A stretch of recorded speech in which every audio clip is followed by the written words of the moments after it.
하나님의 말씀은 누가복음 10장입니다.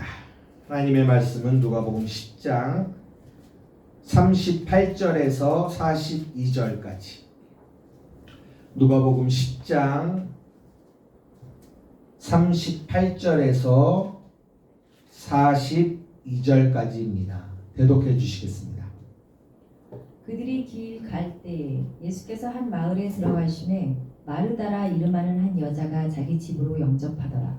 그에게 마리아라는 동생이 있어 주의 발치에 앉아 그의 말씀을 듣더니 마르다는 준비하는 일이 많아 마음이 분주한지라.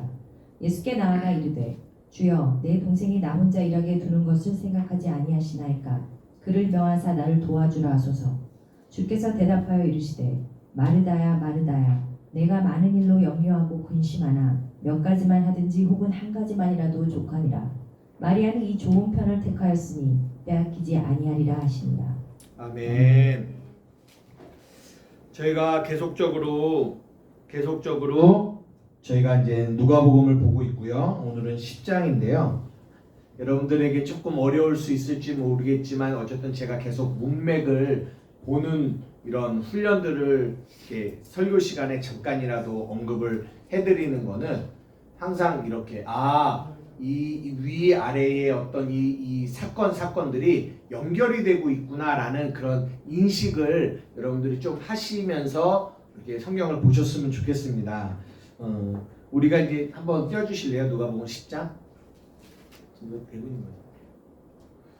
누가복음 10장에 보면은 10장 1절부터 10장 16절까지 이제 예수님이 70인을 세우시고 둘씩 이제 보내는 내용이 나와요. 그리고 보내는 내용이 나오고 그런 다음에 10장 17절부터 10장 24절까지는 그들이 이제 나가는데 막 귀신이 떠나가고 막 이런 일들을 경험하니까 제자들이 기뻐서 막 오는 그런 내용들이 나오고요. 그리고 난 다음에 10장 25절에서 10장 37절은 우리가 이제 예전에 제가 비유 설명할 때도 한번 했던 강도 만난 자의 이웃이 누구냐라는 그 비유가 나오고 그 다음에 마지막 38절에서 42절까지가 오늘 우리가 이제 본문으로 읽었던 마르다와 마리아의 이야기예요. 근데 오늘 설교 제목을 제가 뭐라고 잡았냐면 우리에게 필요한 것이라는 제목으로 오늘 이제 설교를 하려고 하거든요. 근데 이제 본문은 38절부터 42절인데 위의 내용은 잠깐 이렇게 연결을 한번 시켜보려고 해요. 여러분들이 조금 이해하기 어려우실지는 모르지만 그래도 자꾸 들으시면 이해가 될 줄 믿어요. 10장 1절부터 10장 16절까지 예수님이 12제자를 파송해요. 마태복음에는 이게 어디 나오냐면 10장에 나와요. 10장에. 그래서 둘씩 보냅니다. 이렇게 보내는데 그런데 보내면서 예수님이 이렇게 뭐라고 얘기해야 이르시되 추수할 것은 많은데 일꾼이 적어 그러므로 추수하는 주인에게 추수한 일꾼을 보내주소서 하라 하고 갈지어다 내가 너희를 보냄이 어린 양을 이리 가운데로 보낸 것 같다. 그러니까 어린 양을 이리 가운데로 보내면 뭐 하자라는 얘기예요. 어린 양을 이리 가운데로 보내면 어린 양이 남아나겠어요? 그러니까 어떻게 보면 죽으러 가는 거예요. 우리가 이 땅을 살아가는 거는 죽으러 가는 거죠. 그러면서 이제 전대나 배낭이나 신발을 가지지 말고 아무에게도 무난하지 말고 어느 집에 들어가든지 이 집이 뭐 하라고요? 평안할지어다 라고 하라고 하는 거죠. 그런데 6절에 만일 평안을 받을 사람이 거기 있으면 그 평안이 그 사람에게 머물지만 그 사람이 그 평안을 받기에 합당하지 않으면 그 평안이 너희에게 올 거야 이런 얘기를 해요. 그래서 제가 이 첫 번째 부분의 제목을 평안을 받을 사람이다라는 이렇게 썼는데 이 평안을 받을 사람을 다른 말로 표현하면 평안을 받기에 합당한 사람이다라는 얘기예요. 평안을 받기에 합당한 사람. 여러분 평안이 뭔 줄 알아요? 평안.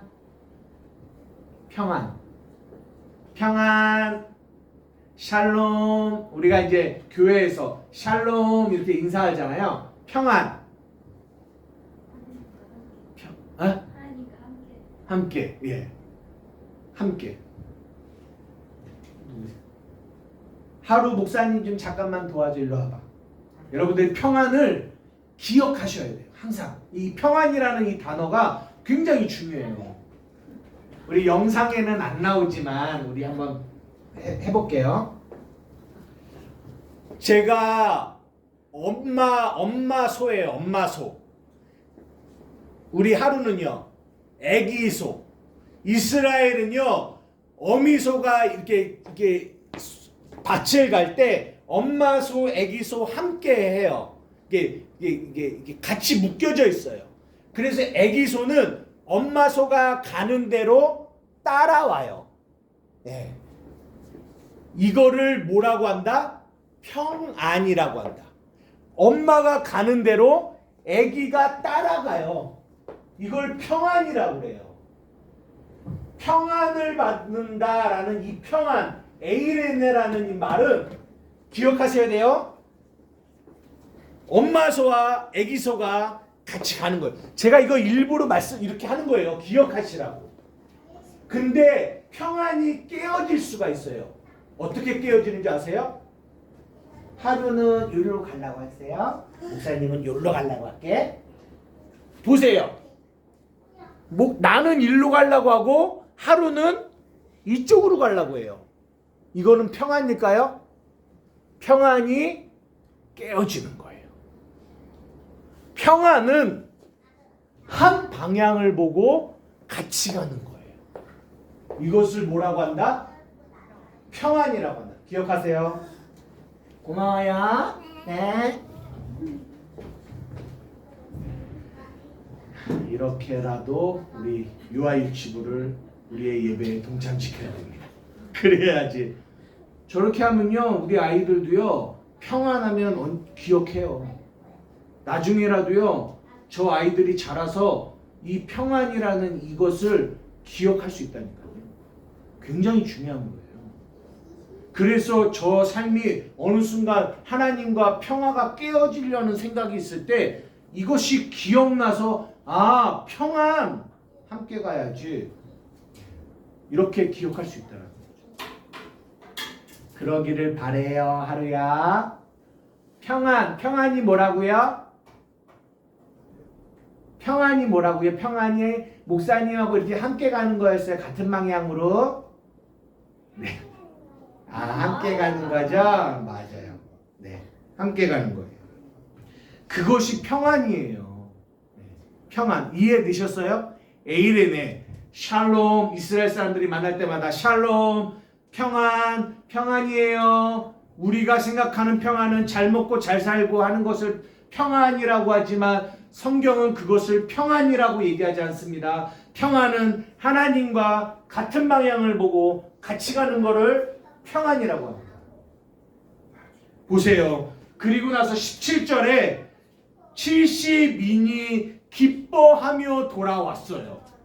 70인이 기뻐요. 근데 왜 기뻐요? 70인은 17절 보세요. 70인이 기뻐하며 돌아와 이르되 주여 주의 이름이면 귀신들이 우리에게 항복해요 라고 해요. 그게 기쁜 거야. 이들은 70인은. 근데 우리가 가서 막 명령했더니 귀신들이 막 항복하고 막 벌벌벌 떨면서 막 이래요. 그러니까 막 이 70인이 기쁜 거예요. 그랬더니 예수님이 뭐라고 해요? 얘들아 내가 봤어. 사단이 하늘에서 번개처럼 떨어지는 거 봤어. 그러나 20절 귀신들이 너희에게 항복하는 것으로 기뻐하지 말고 너희 이름이 하늘에 기록된 것으로 기뻐해야 된다라고 하는 거예요. 이게 무슨 말이에요? 나의 기쁨은 70인의 기쁨은 방향으로 보자면 이게 기쁜 거예요. 이게 기뻐요. 근데 예수님은 아니야. 이게 기쁜 거야.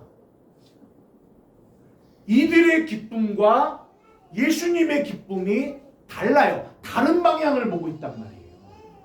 그럼 이거는 평안이에요? 평안이 아니라는 거죠. 그래서 21절에 뭐라고 하냐면 예수님이 뭘로 기뻐하신다? 성령으로 기뻐하신다. 성령으로. 이것을 평안이라고 합니다. 우리는 우리가 기쁜 거를 기뻐해요. 내가 기쁜 거. 근데 문제는 뭐냐? 내가 기쁘면 그만이에요. 그래서 내가 기쁜 대로 살아가요. 근데 이거는 평안이 아니에요. 왜요?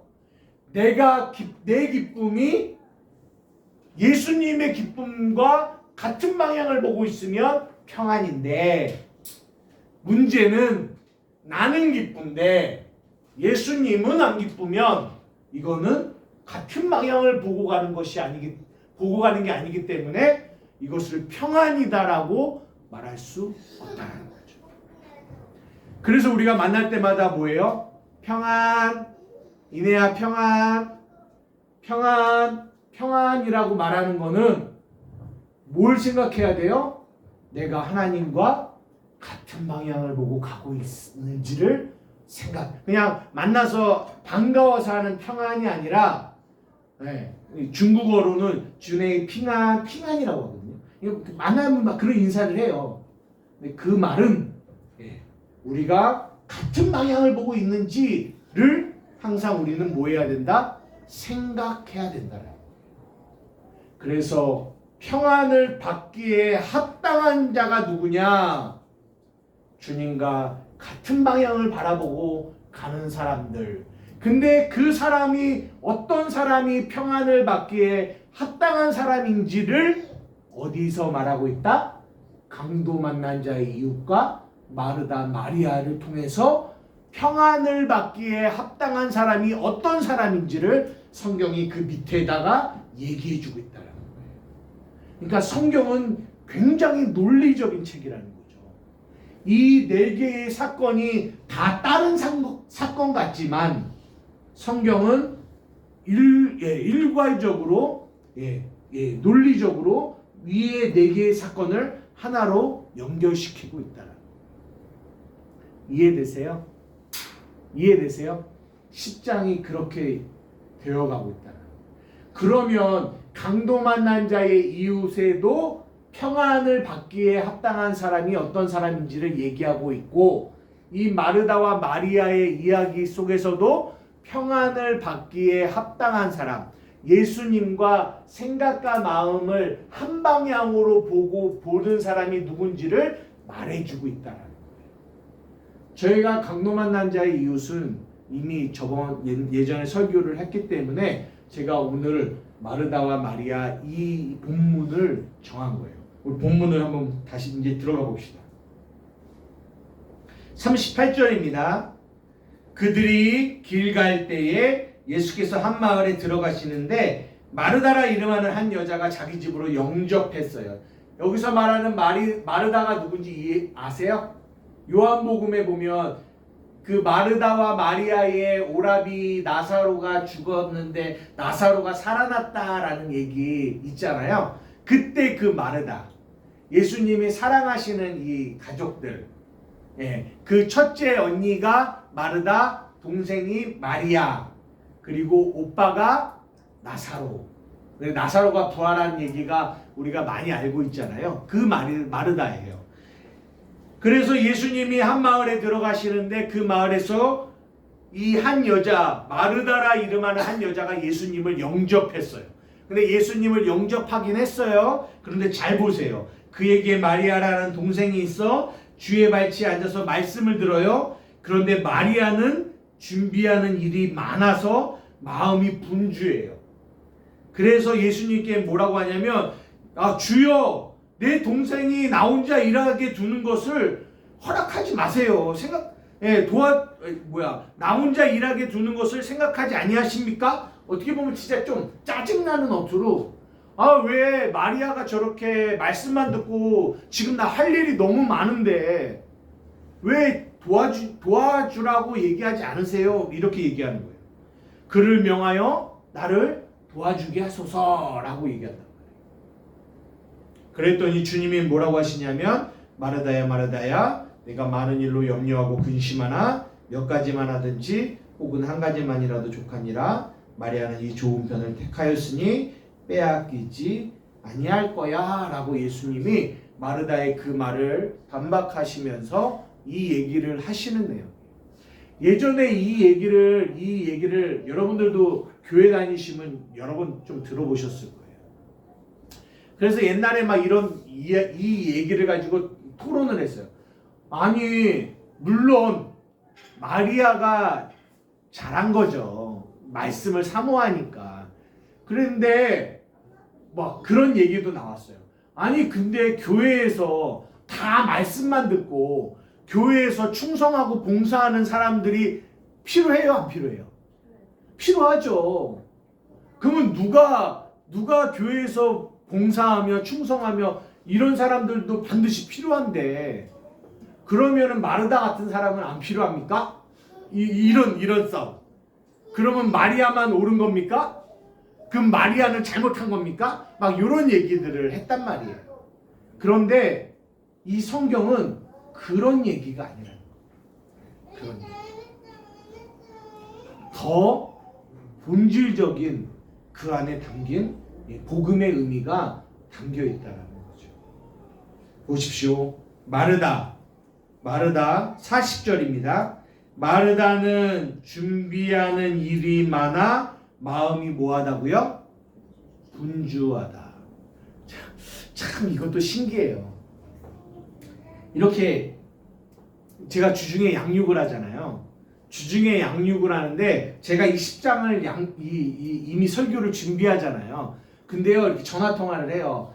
전화 통화하면은요 하루 엄마가 기억나실지 모르겠네. 이게 양육을 하고 딱 이렇게 하는데 하루 엄마가 목사님 요즘에 너무 바빠요. 정신이 없어요. 막 이래요. 아 그래요? 분주하다라는 거죠.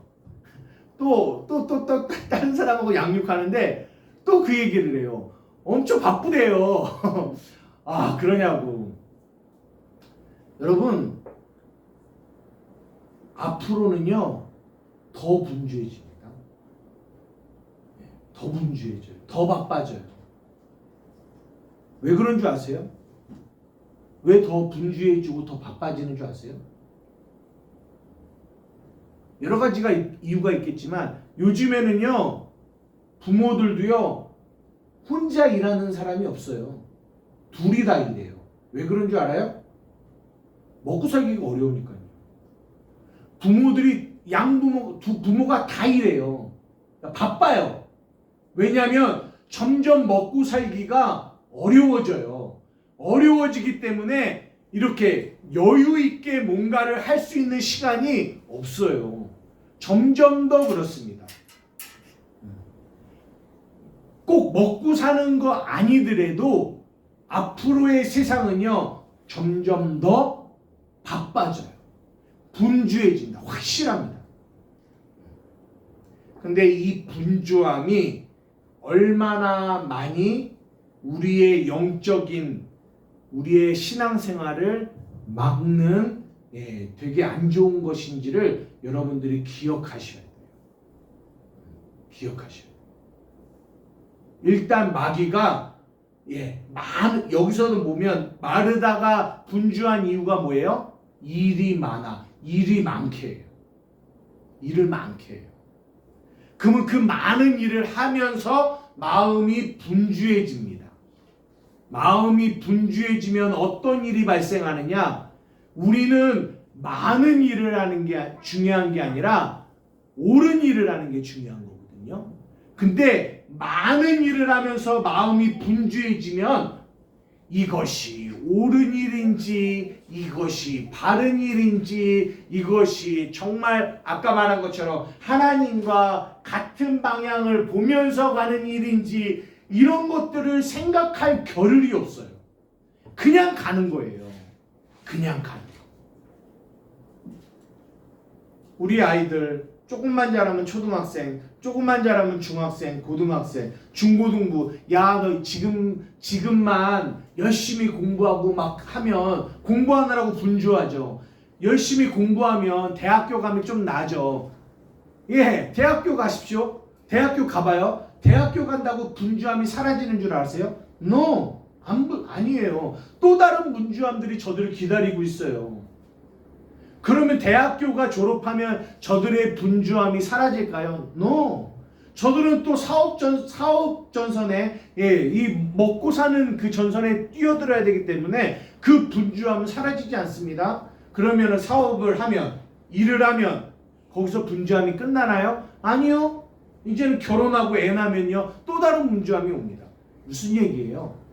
계속 그 분주함은 끊임없이 우리의 삶을 계속 우리 옆에서 우리의 삶을 공략한다라는 거죠. 그래서요, 솔직히 말하면 예수 요즘에 사람들이요, 바빠서 못 믿어요. 바빠서 못 믿어요. 물론 그렇지 않은 사람들도 있죠. 네, 있지만 제가 여러분들에게 드리고 싶은 얘기는 이거예요. 분주함. 여러분, 일이 없어도 마음이 분주한 거 아세요? 일이 많아서 분주한 것도 있어요. 일로 인해서 분주한 것도 있어요. 하지만 일이 없어요. 그런데도 마음은 끊임없이 분주한 사람이 있어요. 이 마음의 분주함이 뭘 가져다 주냐면, 마르다야 네가 많은 일로 염려하며 근심한다. 일이 많아서도 분주하지만 일이 없어도 마음이 분주한 사람들이 있어요. 그리고 그 분주함이 그 사람들의 마음에 염려와 근심을 가져다 줘요. 그러니까 단지 일이 많으면 일을 줄이면 되잖아요. 근데 그런 문제가 아니라는 거예요. 지금 이거는 영적인 문제라고요. 그냥 일이 많아서 마음이 분주한 거를 성경이 얘기하고 있는 게 아니에요. 그냥 일 줄여라 그러면 돼, 그런 얘기하고 있는 게 아니라는 거예요. 일이 없어도 그 마음이 분주하고 염려와 근심으로 가득 찬 그런 삶을 살게 한다라는 거죠. 이해되세요? 그래서요, 이 분주함과 싸워야 돼요. 그래서 목회자들이나 선교사들은요, 7년에 한 번씩 뭘 하냐면 안식년을 해요. 안식년. 7년에 한 번. 7년. 보세요. 목회자가 개척을 했어요. 제가 이제 작년에 개척을 했습니다. 그러면 작년, 올해 한 5년, 7년 동안 목회를 해봐요. 그러면 어떻게 되는지 아세요? 일반적으로 하자면 막 어느 정도 사람들이 이제 7년째 되면 이제 모이죠. 그러면 어떻게 보면 7년째는 목회자들에게 진짜 이제는 일을 할 시간이에요. 할 일이 보이고 할 일이 많아져요. 선교사들도 마찬가지입니다. 처음에 가서는 이렇게 뭐 언어도 못하고 아무것도 못해요. 근데 한 3, 4년 정도 이렇게 하다 보면 이제는 조금씩 언어가 붙으면서 이제는 이제 어리버리하지 않고 환경이 적응이 되면서 이제는 사역이 할 일들이 조금 보여요. 그러면 이제 7년째 되면 이제는 이제 보이는 거죠. 이 일을 해야 되겠구나. 근데 그때 딱 뭐를 해야 되냐면 안식년을 가져야 돼요. 그래서 어떤 분들은 나는 주를 위해 안식년 안 갖고 할 거야 라고 하시는 분들도 계세요. 나쁘다고 말씀드리는 건 아니에요. 그런데 그렇게 안식년이 있는 이유가 있다라는 거예요. 이 목회자도 그리고 선교사님도 잘짓 잘못하면 이 많은 일로 인하여 마음이 분주해질 수가 있어요. 그러면 그들의 마음에 뭐가 있어요? 염려와 근심이 있어요. 여기 보십시오. 마르다가 예수를 영접했어요. 받아들였다고요. 모셨다고요. 예수님과 함께 있단 말이에요. 근데 예수님과 함께 있는데, 근데 평안, 함께 바라보고 그 마음에 평안을 얻어야 되는데, 예수를 영접해서 자기 집으로 모셨는데 그 마음은 뭐가 있다? 염려와 근심이 있다라는 거예요. 이게 예수님을 영접한 걸까요?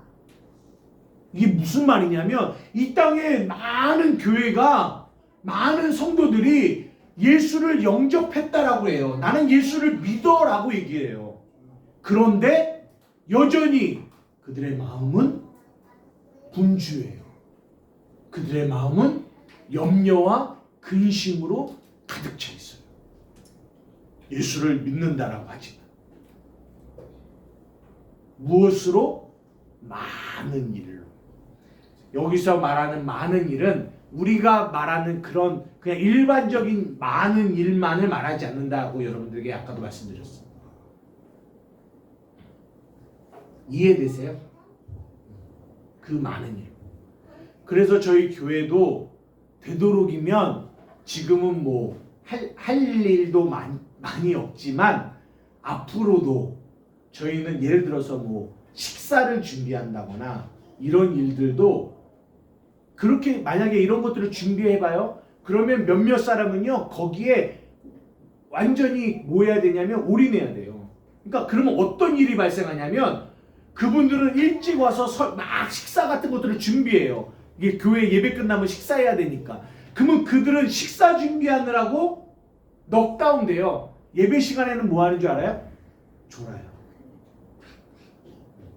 그러면 이게 바른 거냐는 거죠. 그러니까 교회가 분주해지게 만들면 안 돼요. 교회는 어디에 집중해야 되냐면 하나님의 말씀 안에서 그 말씀을 통해서 하나님과 교제하는 일에 집중하게 해야 돼요. 근데 교회가 조금씩 커지다 보면 자꾸만 뭘 시키냐면 일을 시켜요. 이 일을 하십시오. 저 일을 하십시오. 저 일을 하십시오. 그러면 사람들은 예배에 하나님과 만남에 집중하기보다는 일하기에 바빠요. 교회와. 특별히 누구가 이 위험성이 많냐면 목회자들이 이 위험성이 많아요. 사역자들이. 아침 옛날에 새벽부터 시작해서 주일 예배가 끝나는 옛날엔 저녁에 끝났잖아요. 그리고 기도회까지 하면 10시, 11시예요. 주일날 아주 그냥 아침 새벽부터 10시 넘어서까지 녹초가 됩니다. 근데요, 제가 이건 경험이에요. 어느 날 새벽부터 저녁 늦게까지 사역을 한 거죠. 어떻게 보면 일을 한 거죠. 그 사이에 예배가 몇 번 있었냐면 한 4번, 4-5번 있었나 봐요. 근데요, 그 모든 예배를 마치고 사역을 마치고 기도회까지 있었거든요. 기도회까지 끝나고 제가 이렇게 어떻게 보면 주일날 퇴근을 하는 것처럼 가는데 내 마음에서 어떤 마음이 확 올라오냐면 아침부터 저녁까지 주일날 예배도 4-5번 있었고 기도회도 있었는데 내 마음과 내 생각 속에서 한 번도 예수님을 생각한 적이 없어요. 그 생각이 퇴근하는데 팍 뜨는 거예요. 예배 드렸다니까요. 찬양도 했어요. 기도도 했어요. 그런데 한 번도 내 마음속에 내 생각 속에서 예수님 불러본 적도 없고 예수님을 인식하지 못했다는 거예요. 제가 사역자였다니까요. 기도인도 되고 말씀도 전하고 어우 섬뜩하더라고요. 섬뜩하고. 여러분 우리가 예배드리러 이렇게 나와요. 그런데 여러분의 예배 통해서 여러분의 지금 여러분 많은 일 하나요? 예배드려요. 그런데 마음이 분주한 사람이 있어요. 마음이 분주해요. 그 안에 여전히 염려와 근심이 있어요. 지금 그 얘기하는 거예요. 그 분주함. 그래서 제가 이게 찬양할 때 찬양하고 이게 첫 찬양할 때 하고 막 여러분들 기도 다시 시키고 다시 시키는 이유는요, 다른 거 없어요. 여러분의 이 분주한 한 주를 살아온 이 분주한 마음을 지금 이 분주함을 버리고 예배를 드리지 않으면 여러분들은 예배 드리면서도 여러분의 마음은 딴 데가 있어요. 그러면 그 예배는 평안, 하나님과 예수님과 한 방향을 바라보는 예배가 될 수가 없다라는 거예요. 그래서 그 첫 찬양 속에 다시 기도시키고 다시 악한 것들 몰아내게 하고 그렇게 하는 이유는 여러분의 마음의 분주함을 버리고 몰아내고 이 영적인 것을 몰아내고 악한 것들을 몰아내고 여러분의 마음을 다시 하나님과 같은 방향을 보는 여러분들 예배의 준비를 하셔야 합니다라고 여러분들에게 말씀을 드려요. 이해되세요? 그래서 예배 전에 몇십 분이라도 일찍 와서 기도하는 그 기도가 왜 중요하냐면 이 마음의 분주함을 이렇게 하기 위해서. 아멘. 네. 아멘. 제가 그런 얘기해요. 그렇잖아요. 주일날 이상하게 주일날 아침이면 말 잘 듣던 아들 딸내미들이 말 잘 듣던 자녀들이 열받게 할 때가 종종 있습니다. 네, 제가 전에도 말씀드렸잖아요. 그러면 이 마음이 분주해져요. 제가 여러분들에게 드리고 싶은 얘기는요, 이거는 영적인 거라는 거예요. 영적인 거라는 거죠. 사랑하는 우리 한마음교회 성도 여러분, 이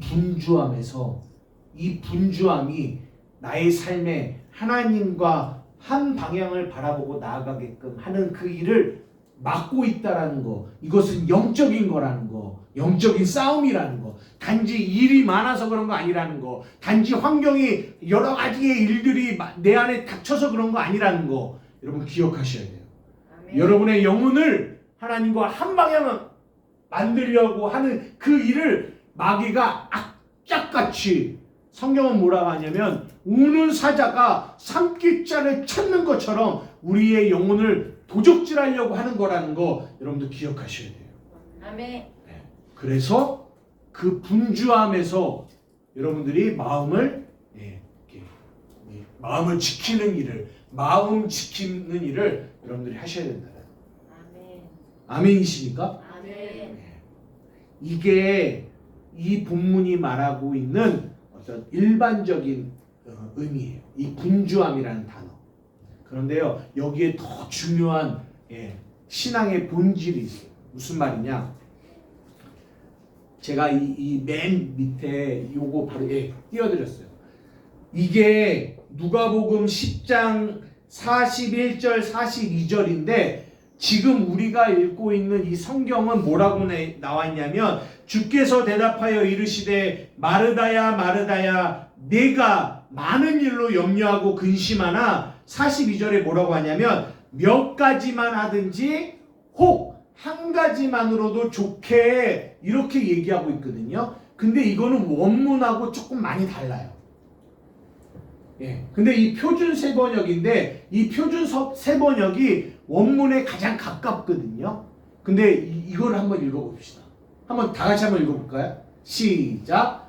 그러나 주께서는 마르다에게 대답하셨다. 마르다야 마르다야 너는 많은 일로 염려하며 들떠있다. 그러나 필요한 것은 하나뿐이다. 마리아는 좋은 몫을 택하였다. 그러니 그는 그것을 빼앗기지 않을 것이다. 우리가 읽는 이 성경에서는 잘 나와 있지 않아요. 뭐라고 하냐면 몇 가지만 하든지 한 가지면 좋게, 이렇게 얘기하는데 원문은 그렇게 얘기한 게 아니라 필요한 것은 뭐다? 하나뿐이다. 오늘 제 설교의 제목이 우리에게 필요한 것 하나뿐인 거예요. 하나뿐이에요. 하나뿐이다. 이게 무슨 얘기냐? 이거예요. 여러분, 십계명, 율법, 이런 율법은 성경의 그 이스라엘의 율법이 몇 개냐면 618가지 뭐 몇 가지 된대요. 그리고 그들이 만들어 놓은 거는 또 더 많아요. 율법은 그렇게 많아요. 근데 예수님이 뭐라고 하냐면 그 모든 율법을 하나로 말할 수 있는데 그게 뭐다라고 말씀했죠? 뭐예요? 그 많은 율법, 그 율법이 많잖아요. 근데 그거는 결국 뭐예요? 하나야 라고 얘기해요. 그 하나가 뭘까요? 하나구나. 그 하나가 하나. 그게 뭐예요? 사랑이죠. 맞아요. 우리 지금 이 본문에도 나와 있어요. 10장 한번 읽어볼게요. 25절에서 27절이에요. 한번 읽어주세요. 하나를 얻고 있는 하나 엄마가 읽어주세요. 25절에서 27절. 어떤 율법 교사가 일어나 예수를 시험하여 이르되 선생님 내가 무엇을 하여야 영생을 얻으리까? 예수께서 이르시되 율법에 무엇이라 기록되었으며 내가 어떻게 읽느냐? 대답하여 이르되 내 마음을 다하여 목숨을 다하며 힘을 다하며 뜻을 다하여 주 너의 하나님을 사랑하고 또한 내 이웃을 내 자신같이 사랑하라 하셨나이다. 아멘. 이게 율법이 600 몇 가지인데 그 율법은 600 몇 가지인데 결국은 그것은 복음으로 보자면 그거는 하나야. 그 하나가 뭐라고요? 사랑이야. 사랑이에요. 근데 이 하나님의 말씀을 율법으로 보는 사람들, 하나님의 말씀을 율법으로 보는 사람들은 그 모든 법들이 다 뭐가 되냐면 일이 돼요. 많은 일을 하게 되는 거죠. 이거 이해되세요? 일이 돼요. 그럼 그들에게는 모두 일이에요. 예배도 일, 기도도 일, 충성도 일. 하나님이 뭐 하지 말라, 내 부모를 공경하라, 뭐해라고 하잖아요. 그게 율법이잖아요. 그러면 그 사람들은 그 각각으로 생각해요. 그래서 각각의 일이니까 이 각각이 많아지면 뭐가 돼요? 많은 일이 돼요. 많은 일. 그런데 우리가 저번 주에 우리가 무슨 설교를 들었어요? 십자가의 사랑. 하나님이 세상을 이처럼 사랑하사 독생자를 주셨으니 이는 저를 믿는 자마다 멸망치 않고 영생을 얻게 하려 합니다. 십자가의 사랑을 경험한 사람에게는요, 그 율법이 뭘로 바뀐다? 복음으로 바뀐다라는 거예요. 복음으로 바뀌면 어떤 일이 되냐? 십자가를 통과하기 전에는 그 모든 일이 뭐였어요? 일이었어요. 일. 그러니까 일이 많아지면 어떻게 돼요? 마음이 분주해지죠. 그리고 염려하고 근심이 되고 그 일이 하나였다가 두 개가 되면 일이 많아지니까. 아버님들 일해 보시면 알겠지만 하나를 일하다가 일이 두 개가 되면 어떻게 돼요? 힘들어요. 근데 세 개가 되고 네 개가 되면 또 힘들어요. 그러니까 십자가를 통과하지 않으면 하나님의 말씀, 교회 다니지만 여기도 마리아처럼 예수를 영접했지만 예수를 믿는다고 교회를 다니지만 그 십자가의 사랑을 경험하지 못하면 그 사람은 그 모든 교회가 말하는, 성경이 말하는 그 모든 하나님의 말씀이 뭐가 된다고요? 일이 된다고요. 일. 그래서 강단을 통해서 어떤 말씀이 선포되어지면 그들은 그게 일이 되니까 뭐 하지 말래. 뭐 하래. 뭐 하래. 이게 일이 점점 교회 다닌 지 1년 되면은 요만큼 일을 하다가 이제 2년, 3년, 4년, 5년 집사 되고 장로 되면은 이제 점점점 교회 안에서 할 일이 많아져요. 그들은 그게 일이 되는 거예요. 무서운 게 뭔지 알아요? 그들은 예배도 일이 됩니다. 예배도 일이 돼요. 기도도 일이 돼요.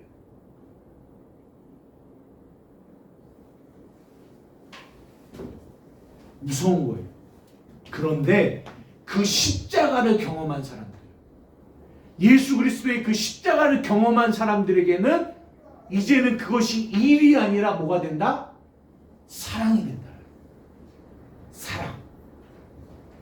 여러분 보십시오. 사랑은 많아질까요? 사랑은 많아지는 게 아니라 사랑은 커져요. 사랑 하나, 사랑 둘, 사랑 셋 이렇게 많아져요? 사랑은 많아지는 게 아니라 사랑은 커지는 거예요. 하나가 커지는 거예요. 그래서 많은 것이 온다 할지라도 그 복음을 사랑으로 가지고 있는 사람은 그것이 마음의 분주함, 염려와 근심으로 이끌어가는 게 아니라 그것이 뭐예요? 사랑이 커지는 걸로 바뀌는 거예요. 이 차이점을 아시겠어요? 하나님의 말씀을 율법으로 가지고 있는 사람은 일이 되고 그 일은 많아져요. 많아지면 이것도 하나, 둘, 셋, 넷, 다섯, 여섯 많아지면 마음이 분주해지고 염려와 근심이 오는데 하나님의 그 말씀이 사랑으로 경험되어진 사람에게는 뭐가 되냐? 그것이 그냥 하나가 되는 거예요. 하나가. 예배도 사랑, 기도도 사랑, 하나님이 나에게 어떤 걸 요구해도 사랑. 사랑이 되니까 점점점 그 안에는 많아져서 분주해지는 게 아니라 그 하나의 사랑이 커지면서 내 안에 많은 일이 와도 그것이 뭐가 된다? 마음의 분주함, 염려와 근심으로 안 가고 뭘로 된다? 사랑, 하나로 된다는 거예요. 아멘. 그러니까 오늘 이 본문은 굉장히 중요한 복음을 말하고 있는 거예요. 얘들아, 너희들 이 마르다가 많은 일로 분주하는 거 봤지? 이거는 이가 단지 하나님의 복음을 아직 율법으로 가지고 있어서 그래서 율법으로 가지고 있어서 그것이 많은 일이 됐고 그것이 그에게는 부담이고 그것이 그에게는 염려와 근심, 분주함으로 온다라는 거죠. 얘들아, 이 땅에 많은 교인들이 지금 이 상태에 있다라는 거예요. 십자가의 사랑을 복음을 십자가의 사랑으로 예수님의 그 사랑을 하나님의 말씀을 통해서 그 사랑을 경험하는 게 아니라 그것을 율법으로 계속 머물러 있다면 그들은 뭐가 된다? 마르다가 된다. 마르다. 이 땅에 너무나 많은 마르다는 있는데 누가 없다? 마리아가 없다.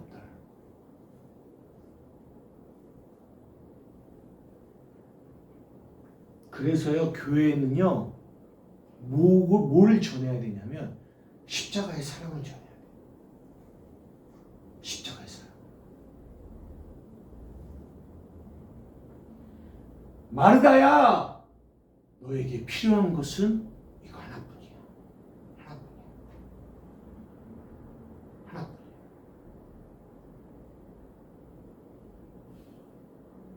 마리아는 좋은 몫을 택하였다. 그것을 빼앗기지 않을 거다. 그 십자가의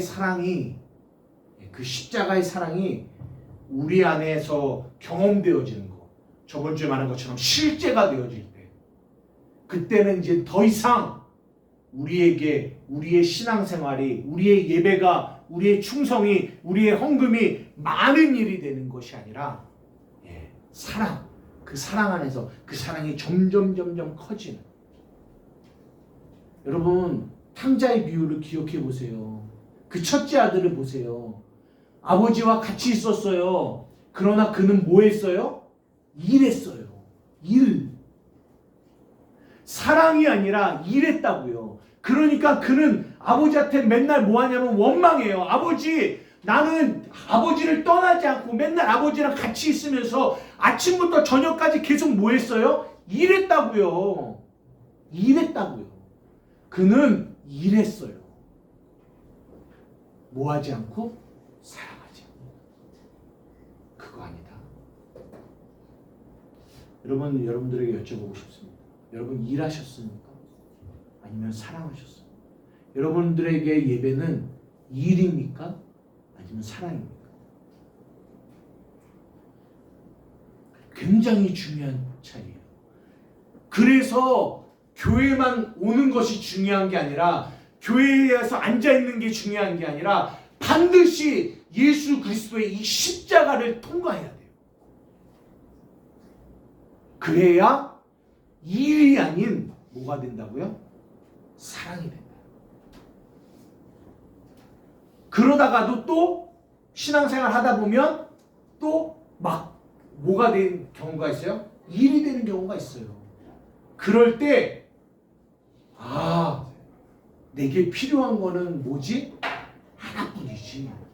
돌아가는 거예요. 이게 복음으로 돌아가는 거예요. 이렇게 막 십자가의 은혜를 뜨겁게 경험하다가도요, 또 1년, 2년, 3년, 4년 신앙생활 하다 보면 또 뭐하고 있는 나를 발견하냐면 일하고 있는 나를 발견해요. 뭐는 사라지고 사랑은 사라지고, 그때부터는 또 예배가 또 뭐가 돼요? 일이 돼요. 그러니까 부담스러운 거야. 예배가 하나였다가 2개가 되면 부담스럽고 3개가 되면 부담스럽고, 교회 안에서 어떤 활동도 시간이 늘어나면 계속 부담스럽고. 그러니까 지금은 어떤 성도들이 많아요? 가나안 성도들이 많아요. 가나안, 안 나가. 교회는 안 나가요. 그러면서 인터넷으로 보는 거죠. 저는 그러나 그거는 바람직하지 않다라고 장담할 수 있어요. 또한 그들이 전도의 대상자이기도 해요. 그들이 진짜 바른 복음과 진리 안에서 교회 안에 나오기로.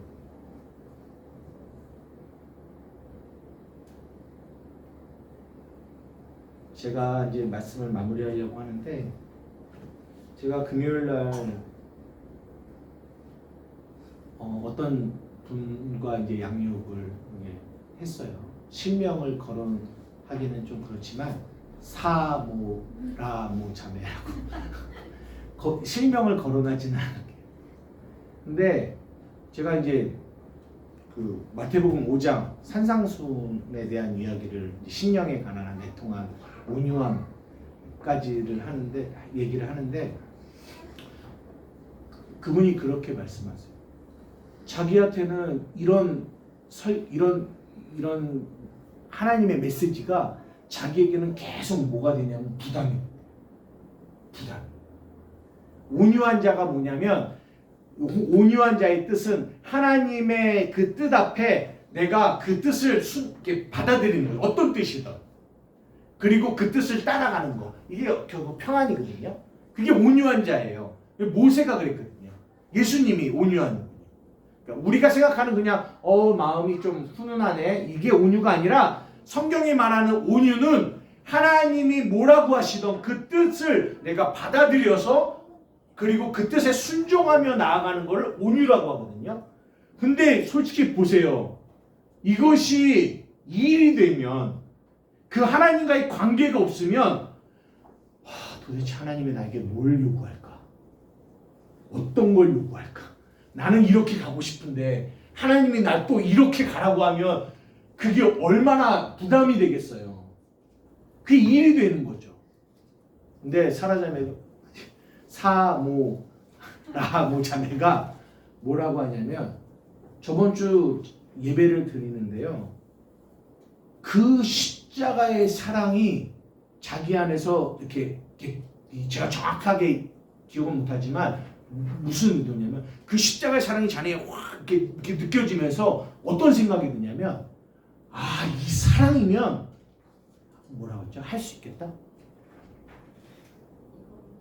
이거면 충분하다. 이거면 충분하겠다 라는 생각이 그 순간에 확 들었다. 이거면 충분하겠다. 그러니까 무슨 말이에요?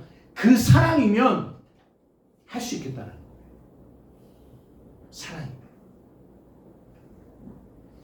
제가 이 사라자매와 대화를 끝내고 제가 여기 앉아서 통곡을 하고 울었어요. 하나님 앞에. 하나님.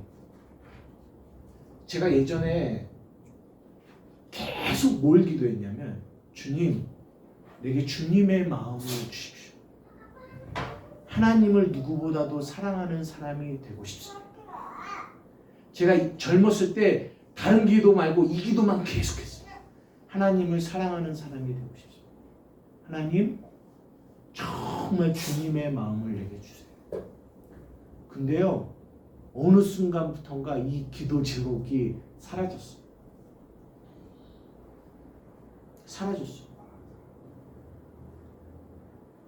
그러면서 전화를 끊고 기도하는데 하나님, 정말 우리에게 필요한 거는 이거밖에 없어요. 이거밖에 없어요. 목사가 아무리 말해도 아무리 뭐 한다 할지라도 그것으로 되는 게 아니에요. 사랑이 있어야. 사랑이 있어요. 그 하나님의 십자가의 사랑이 내 안에 실제가 돼야, 그래야 우리 성도들이 이 땅을 그 사랑으로 이겨나가는 거지 지식으로 이겨나가는 거 아니에요. 많이 양육한다고, 물론 양육이 필요하죠. 하지만 그 양육을 통해서 하나님의 사랑을 경험하지 못하면 결코 그 지식의 그 양육이 우리를 이 땅을 살아갈 수 있는 힘 못 준다. 하나님, 우리 한남교회가 이 사랑이 실제가 되게 해주십시오. 그래서 정말 이 사랑, 우리에게 필요한 것은 이거 하나뿐입니다. 이거 하나뿐입니다. 날마다 이것을 붙들고 그 마음을 구하고 그 사랑을 구하며 나아가는 저와 우리 한마음교회가 되게 해주십시오. 한 40분을 기도하며 눈물로 기도하는데 어떤 애가 전화가 와갖고 집에 언제 오냐고. 그래서 그 눈물을 닦고 집에 갔다라는 거 아니에요. 참 진짜 감사해요. 말씀을 마칩니다. 여러분, 우리에게 필요한 건 그거 하나뿐이에요. 여러분 잊지 마십시오. 여러분에게 진짜 필요한 건 그거 하나뿐이에요. 이거 놓치지 마세요. 그 사랑, 십자가의 사랑. 기도하겠습니다. 하나님, 그렇습니다. 우리에게 필요한 거는 그 십자가의 사랑뿐임을 고백합니다. 우리 사랑하는 한마음교회가 그렇게 그 십자가의 사랑이 내 안에 실제가 되어지기를 원하는 그 간절한 마음으로 날마다 예배하며 삶을 살아갈 수 있도록 도와주시옵소서. 예수님의 이름으로 기도드리옵나이다.